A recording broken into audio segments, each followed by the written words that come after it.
വീടി അല്ലാണ്ട് മറ്റൊന്നും ജനങ്ങൾക്ക് പറയാനില്ല. വീടി എന്നൊരു പേര് 2 അക്ഷരം മാത്രമേ ഉള്ളൂ ജനങ്ങളുടെ ഇടയിൽ. വീടിനെ കാണിച്ചാണ് UDF വോട്ട് കിട്ടിയിട്ടുള്ളത്. ഈ 102 സീറ്റ് വീടിക്ക് കിട്ടിയിട്ടുള്ളത് അതുകൊണ്ടാണ്. അതുകൊണ്ട് വീടി മാത്രമേ അംഗീകരിക്കൂ. ഒരു വനിത ഉണ്ട് എന്റെ കൂടെ. വീടിയെ മാത്രം അനുകൂലിക്കുന്നുള്ളൂ. വീടില്ലാതെ വേറെ ഓപ്ഷൻ ഇല്ല. ഒരു ഓപ്ഷൻ ഇല്ല വീടി അല്ലാതെ. വീട് തന്നെ മുഖ്യമന്ത്രി, വീട് മാത്രം. വേറെ ഒരേ ഒരു മുഖ്യമന്ത്രി, അത് വീട് മാത്രമായിരിക്കും. അല്ലാത്തവരൊന്നിനെയും ജനങ്ങൾ അംഗീകരിക്കില്ല. കേട്ടല്ലോ കേരളത്തിലെ കോൺഗ്രസ് പ്രവർത്തകർ എന്താണ് പറയുന്നത്. അവർക്ക് ആരെയാണ് മുഖ്യമന്ത്രിയായി വേണ്ടത് എന്നുള്ള വികാരം നമ്മളിൽ പലരും അറിഞ്ഞു. കഴിഞ്ഞ 10 വർഷം കമ്മ്യൂണിസ്റ്റ് പാർട്ടി പിണറായി വിജയൻ എന്നുള്ള സ്വേച്ഛാധിപതിയുടെ അണ്ടറിൽ ഭരണം നടത്തി. പല അഴിമതികളും പുറത്തു വന്നു. അതെല്ലാം പല മാധ്യമങ്ങളിലൂടെ നമ്മൾ കേട്ടതാണ്. അങ്ങനെ ഇലക്ഷൻ വന്നു. പണ്ട് നമുക്കറിയാം എങ്ങനെ കടന്ന BJP ആണ്.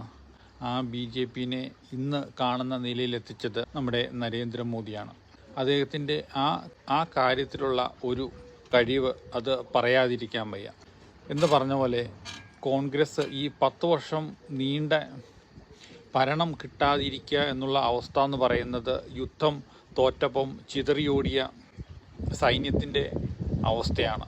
ഇതുങ്ങളെല്ലാം ഒത്തൊരുമിച്ച് നല്ല രീതിയിലുള്ള പ്ലാനിങ്ങിലൂടെ വേണ്ട കാര്യങ്ങൾ ചെയ്ത് എല്ലാ തലത്തിലേക്കും അണികളായിക്കോട്ടെ മറ്റ് പാർട്ടിയിലുള്ള ആൾക്കാരായിക്കോട്ടെ അവരുടെ എല്ലാം മനസ്സിലേക്ക് പദ്ധതികൾ കറക്റ്റായിട്ട് ആസൂത്രണം ചെയ്ത് അത് നടപ്പിലാക്കി അവരിലെത്തിക്കുകയും വേണ്ട സമയത്ത് ഉചിതമായ രീതിയിൽ കാര്യങ്ങളെ മുന്നോട്ട് നടത്തി 102 സീറ്റോടുകൂടി നല്ല ഭൂരിപക്ഷത്തോടെ കോൺഗ്രസ് ഈ പ്രാവശ്യം വിജയം കൈവരിച്ചു.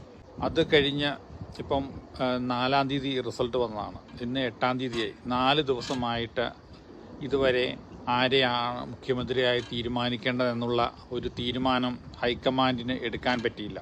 ഇതിപ്പം അരിയിട്ട് ചോറ് വേകുന്നോളം വരെ കാത്തിരുന്നിട്ട് ചോറ് റെഡിയായി കഴിയുമ്പോൾ ചോറില്ല എന്ന് പറയുന്ന ഒരു അവസ്ഥയായി.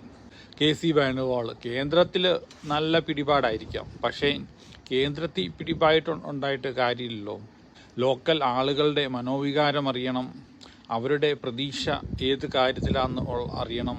അവർ ഒരു നേതാവിൽ അവരുടെ മനസ്സും എല്ലാം അർപ്പിച്ച് വോട്ട് ചെയ്യുമ്പം ഇന്ന സ്ഥാനത്ത് വേണം എന്ന് നമ്മൾ ആഗ്രഹിക്കുമ്പം അത് ഇല്ലാതെ വരുമ്പോഴത്തേനും ഒരു സങ്കടം ഉണ്ടാവുക എന്ന് പറയുന്നത് സ്വാഭാവികം, അതെല്ലാവർക്കും ഉണ്ടാകും. ED സതീശൻ ഇത്രയും കാര്യങ്ങൾ ചെയ്തിട്ട് എങ്ങാണ്ട് കടന്ന് വേണുഗോപാൽ പുള്ളി നേരത്തെ ഇൻ്റർവ്യൂ മുഴുവൻ നമ്മൾ ഇപ്പം പഴയ ഇൻ്റർവ്യൂ എല്ലാം കുത്തിപ്പൊക്കി മാധ്യമങ്ങൾ പുറത്തു വിടുന്നു. മുഖ്യമന്ത്രി സ്ഥാനം എനിക്ക് വേണ്ട, തള്ളി മറിച്ച് ഇപ്പം 102 സീറ്റുമായിട്ട് എത്രയും പെട്ടെന്ന് മന്ത്രിസഭ രൂപീകരിക്കാനുള്ള അപ്പം ഇത് കിട്ടും. എല്ലാവർക്കും സ്ഥാനം വേണം. അടുത്ത രമേശ് ചെന്നിത്തല, നമുക്കറിയാം ഇത്രയും വർഷങ്ങളായിട്ട് പ്രവർത്തിച്ച ഒരു വ്യക്തിയാണ്. നല്ല അനുഭവ സമ്പത്തും നല്ല കാര്യക്ഷമതയും എല്ലാം ഉണ്ട്. പക്ഷേ ഇപ്പം ഒന്ന് ചിന്തിച്ചു നോക്കിക്കുക, ഇപ്പം VD സതീശിൻ്റെ സമയത്ത് ഈ രമേശ് ചെന്നിത്തല KC വരുമോ ആരെങ്കിലും ആയിരുന്നു പ്രതിപക്ഷ നേതാവെങ്കിൽ ഇത്രയും സീറ്റ് ഒരു കാരണവശാലും കിട്ടാൻ പോകുന്നില്ല. അത് 100% ഗ്യാരണ്ടിയാണ്. ഇത്രയും സീറ്റ് കിട്ടിക്കഴിഞ്ഞപ്പോഴത്തേനും VD സതീശൻ എല്ലാ MLA മാരും KC വേണുഗോപാലിനെയും രമേശ് ചെന്നിത്തലയാണ് താങ്ങുന്നത്. ഇപ്പം VD സതീശനെ ആർക്കും വേണ്ട. അത് പറഞ്ഞാൽ മറ്റേടത്തെ പരിപാടിയായിപ്പോയി. ഞാൻ ആരെയാണ് റെക്കമെൻഡ് ചെയ്യുന്നത് ചോദിച്ചു കഴിഞ്ഞാൽ VD സതീശനെ. കാരണം അദ്ദേഹത്തിന് അതിനുള്ള നോളജും ഒരുമാതിരി കാര്യപ്രാപ്തിയൊക്കെ ഉണ്ട്. അല്ലാതെ ഈ എങ്ങാണ്ട് കേന്ദ്രത്തിൽ കിടന്ന പുള്ളി അവിടുത്തെ കാര്യങ്ങൾ നോക്കി രാഹുൽ ഗാന്ധിയുടെ വിശ്വസ്തനായിട്ട് അവിടെ തുടർന്നാൽ പോരെ. പുള്ളിനെ ഒഴിവാക്കി വിടുക. പിന്നെ രമേശ് ചെന്നിത്തല കയറിയാലും അത്രയും ഒരു പവർ കിട്ടുകയില്ല. അതിന് VD സതീശൻ തന്നെ വാക്കുകൾ ചാവചര്യം കൊണ്ടും ഇച്ചിരി കേരളം ഇത്രയും കമ്മ്യൂണിസ്റ്റ് ഭരണത്തിൽ കാണിച്ച ഉടായ്പും കാര്യങ്ങളും ഒക്കെ മാറി ഒരു പുതിയ ഒരു നല്ല ഒരു നാളെ ഉണ്ടാകണമെങ്കിൽ എനിക്ക് തോന്നുന്നു VD സതീശൻ തന്നെ വരണം. ഞാനും ആഗ്രഹിക്കുന്നത് അത് തന്നെ ആയിരിക്കട്ടെ. നമുക്കത് തന്നെ പ്രതീക്ഷിക്കാം.